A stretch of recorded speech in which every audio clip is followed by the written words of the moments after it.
दोस्तों आज भी बहुत सी ऐसी आर्कियोलॉजिकल साइट्स हैं जो हैं तो बेहद शानदार, लेकिन आम लोगों को उन साइट्स के बारे में पता ही नहीं है। तो आज हम आपको ऐसे ही टॉप 10 साइट्स के बारे में बताएंगे जिनके बारे में शायद आपने पहले कभी ना सुना हो। तो चलिए शुरू करते हैं आज की इस वीडियो को। Number 10, Ardashir palace. Ardashir palace modern Iran की एक ऐसी आर्कियोलॉजिकल साइट है जिसके बारे में ज्यादा कोई नहीं जानता। इसे 2nd सेंचुरी एडी में ससैनिड एम्पायर के अर्दशीर I नाम के एक राजा ने अपने पैलेस के तौर पर बनवाया था। आर्कियोलॉजिस्ट के अनुसार लगभग 500 सालों तक ये एम्पायर रोमन काल के समय की पॉलिटिकली और इकोनॉमिकली सबसे पावरफुल सिविलाइजेशन रही है। ये शिराज से थोड़ी ही दूरी पर पहाड़ी के स्लोप पर स्थित है। ये ससानियन काल की एक बहुत इंपॉर्टेंट बिल्डिंग थी। इसकी सबसे अनोखी बात यह है कि स्ट्रक्चर सबसे अलग है और किसी भी अन्य ससानियन बिल्डिंग से मेल नहीं खाता।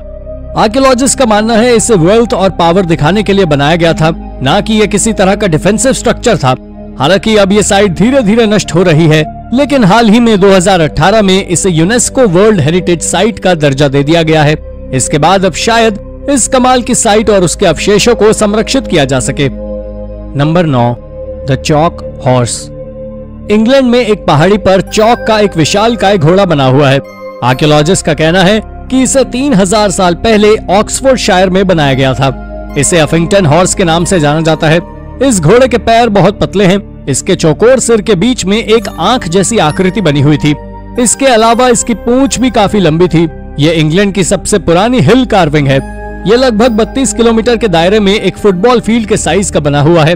अब आपके मन में ये सवाल आ रहा होगा कि चौक से बनी आकृति 3000 सालों तक कैसे बनी हुई है।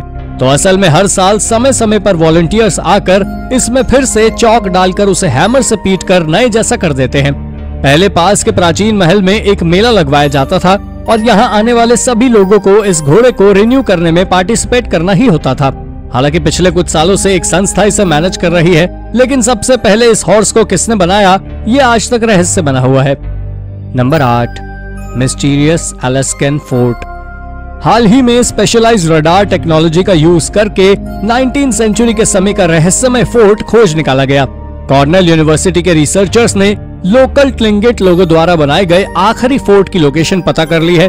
इसके बाद इस जगह पर रशियन लोगों ने कब्जा कर लिया था और उन्होंने उस समय इसे $7 मिलियन की अच्छी खासी कीमत पर अमेरिका को बेच दिया। लगभग एक सदी से आर्कियोलॉजिस्ट इस फोर्ट को खोजने की कोशिश में थे। फोर्ट का नाम चिकिनाव है और इसे थॉमस अर्बन ने खोजा था। क्योंकि अभी रडार के माध्यम से इसकी लोकेशन पता लगाई गई है, इसलिए अभी तक यहाँ पर कोई रियल एक्सकेवेशन कार्य हुआ ही नहीं है। नंबर 7, यांगलिंग मॉज़िलियम। चाइना की हान डायनासिटी लगभग 400 सालों तक रही और इस समय में उन्होंने कई कमाल के टूम्स बनवाए जिनके अवशेष आज भी देखे जा सकते हैं। वैसे तो आपको भी यही लगता होगा कि अगर आपको दुनिया के सबसे शानदार टूम्स देखने हो तो इजिप्ट जाना ही बेस्ट ऑप्शन होगा, लेकिन हान डायनेस्टी के टूम्स आपको चौंका देंगे। इनमें से कुछ तो बिल्कुल महल के साइज के हैं। ये लाखों स्क्वायर फीट के एरिया में बने हुए हैं, जिसमें सोल्जर्स, हथियार, यहाँ तक कि म्यूजिकल इंस्ट्रूमेंट्स भी हैं। यांगलिंग मॉज़िलियम आज के समय के जियान शहर से 20 किलोमीटर की दूरी पर स्थित है। ये लियू, कुई और वोंग दोनों ही राजाओं का टूम है और इससे शानदार टूम आपको पूरे चाइना में कभी देखने को नहीं मिलेगा। इसे 153 एडी के समय में बनाया गया था और ये लगभग 5000 एकड़ के एरिया में बना हुआ है। असल में ये सिर्फ टूम नहीं है, बल्कि यहाँ कई बरियल पिट्स भी हैं। ऐसे भी अवशेष हैं कि इसे सेरेमोनियल साइट के जैसे इस्तेमाल किया जाता था। इस शानदार टूम के बारे में आपके क्या विचार हैं? हमें कमेंट करके जरूर बताएं। Number 6, Vatican necropolis. आपने वेटिकन सिटी में सेंट पीटर्स बेसिलिका का नाम तो सुना ही होगा, लेकिन आप शायद ये नहीं जानते होंगे कि आज के समय में इस शानदार से दिखने वाले शहर का पास्ट काला था। आर्किटेक्चर, फ्रेस्कोस और शानदार स्ट्रक्चर्स के मामले में तो बेसिलिका काफी समृद्ध है। इस बेसिलिका के नीचे 5 स्टोरी कब्रिस्तान है। इनमें से एक तो 1st सेंचुरी एडी के समय का एक बरियल ग्राउंड है और इसके ठीक ऊपर 5th सेंचुरी एडी के समय का पागान और क्रिश्चियन बरियल ग्राउंड। लेकिन असल रहस्य है सेंट पीटर के टूम के बारे में। ऐसा कहा जाता है कि ये भी इन्हीं 2 लेवल्स के बीच में कहीं है। यहाँ पर मिट्टी का बना हुआ एक माउंट पाया तो गया था जिसमें मिली बोन्स को सेंट पीटर का बताया जा रहा था, लेकिन इन बोन्स को ऑफिशियली कभी भी आइडेंटिफाई नहीं किया जा सका। Number 5, lost imperial home. Japan के एक छोटे से शहर नारा में एक इंपीरियल हाउस के काफी सारे अवशेष मिले हैं। ये जापान में पिछले कुछ सालों में खोजे गए सभी रिमेन्स में से सबसे बड़ा है। ये हाइयो-कयो पैलेस नाम की एक साइट पर पाया गया। ये जगह पहले जापान की राजधानी हुआ करती थी। ये सभी अवशेष 8th सेंचुरी के समय के हैं। आर्कियोलॉजिस्ट ने अभी एक ही बिल्डिंग खोजी है जो एक सिंगल पिलर पर बनी हुई थी और ऐसा माना जा रहा है कि ये एम्परर कोकेन के रहने की जगह थी। एम्परर कोकेन ने जापान पर साल 713 से 740 तक शासन किया। कमाल की बात यह भी है कि कोकेन जापान की पहली फीमेल शासक नहीं थी बल्कि 6वीं थी और हम 1300 साल पहले की बात कर रहे हैं। तो आपको क्या लगता है 1300 साल पहले जापान में महिलाओं की स्थिति बेहतर थी? हमें कमेंट करके जरूर बताएं। Number 4, the labyrinth of the Colosseum. Rome का कोलोसियम दुनिया के सबसे आइकॉनिक आर्किटेक्चर में से एक है। ये देखने में आपको जितना आकर्षक लगता है, इसके अवशेष भी उतने ही फैसिनेटिंग है। कोलोसियम के फर्श के नीचे एक लेबिरिंथ है जो कि लकड़ी के फर्श के नीचे छिपा हुआ था। 80 AD के दौरान ये लेबिरिंथ में कई तरह की एक्शन फाइट्स होती थी, लेकिन ये कोई नहीं जानता था कि ये किस तरह की फाइट्स होती थी। हाल ही में एक जर्मन आर्कियोलॉजिस्ट ने लेबिरिंथ पर 14 साल की रिसर्च के बाद बताया कि ये जगह जानवरों के एक्शंस के लिए यूज की जाती थी। यहाँ पर स्लेव्स को जानवरों से लड़ने पर मजबूर किया जाता था, लेकिन रोमन साम्राज्य के अंत तक कोलोसियम का अस्तित्व पूरी तरह खत्म हो गया।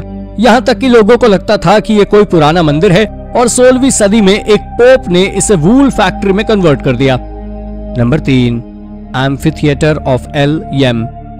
Amphitheatre of L Yama central Tunisia के एक छोटे से शहर में स्थित है। ये बहुत हद तक रोम के कोलोसियम जैसा ही दिखता है।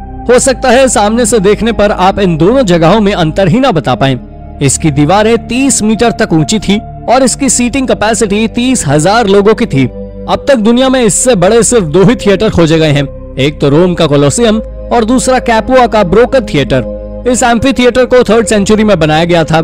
कोलोसियम की ही तरह यहाँ भी ग्लैडिएटर्स बैटल्स जैसे ही इस्तेमाल किया जाता है।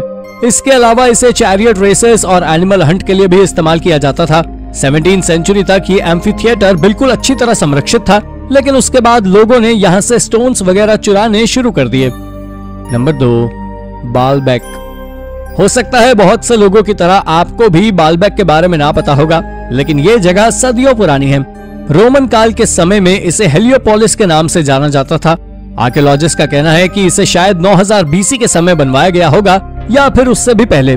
बालबेक दुनिया के सबसे पुराने शहरों की लिस्ट में शामिल है। एक लोक कथा के हिसाब से तो ऐसा भी माना जाता है कि इस शहर को तब बनाया गया था जब बाल देवता पहली बार धरती पर अवतरित हुए थे। इस शहर के बीचों बीच एक विशालकाय मंदिर है जहां गॉड बालबेक को डेडिकेटेड एक मंदिर भी बनाया गया है। लेकिन आर्कियोलॉजिस्ट के लिए ये रहस्य बना हुआ है कि यहाँ के विशालकाय पत्थर, जिनमें सबसे भारी लगभग 1500 टन वजन के रहे होंगे। एक्सपर्ट्स भी नहीं समझ पा रहे हैं कि सालों पहले इतना विशालकाय पत्थरों को मूव कैसे किया गया। आपको क्या लगता है, क्या हमारे पूर्वजों के पास कोई ऐसी टेक्नोलॉजी थी जिसके बारे में हम नहीं जानते? अपने विचार हमें कमेंट करके जरूर बताएं। नंबर 1, फतेहपुर सीकरी। फतेहपुर सीकरी, जिसे सिटी ऑफ विक्ट्री के नाम से भी जाना जाता है, ये शानदार शहर मुगल काल में लगभग 10 साल के एक बेहद छोटे समय के लिए राजधानी भी रहा था। इसे मुगल एम्परर अकबर ने 1571 से 1573 के बीच बनवाया था। यहाँ कई शानदार मॉन्यूमेंट्स और टेम्पल्स बनाए गए थे। भारत की सबसे बड़ी मस्जिद भी इसी शहर में है। ये पहला ऐसा शहर है जिसे राजधानी बनाने के उद्देश्य से ही बनाया गया था और इसी वजह से यहाँ बहुत से शानदार मॉन्यूमेंट्स, टेम्पल्स, बिल्डिंग्स बनवाई गई। यहाँ तक कि यहाँ पर आर्मी के लिए रूम्स भी बनवाए गए थे। लेकिन 1585 में इसकी जगह लाहौर को राजधानी बना दिया गया। लेकिन ऐसा क्या हुआ कि ये शानदार शहर खंडहर में तब्दील हो गया? असल में अकबर को युद्ध के लिए जाना पड़ा और तब उनके पास राजधानी बदलने के अलावा और कोई ऑप्शन नहीं था और 1610 तक इस शहर में कोई बचा ही नहीं और ये पूरी तरह खंडहर बन गया। तो दोस्तों, थैंक्स फॉर वॉचिंग। ये थी 10 ऐसी साइट्स जिनके बारे में शायद आपने कभी ना सुना हो। ऐसी ही और रोचक जानकारी पाने के लिए और हमसे जुड़े रहने के लिए हमारे चैनल को सब्सक्राइब करना ना भूलें। धन्यवाद।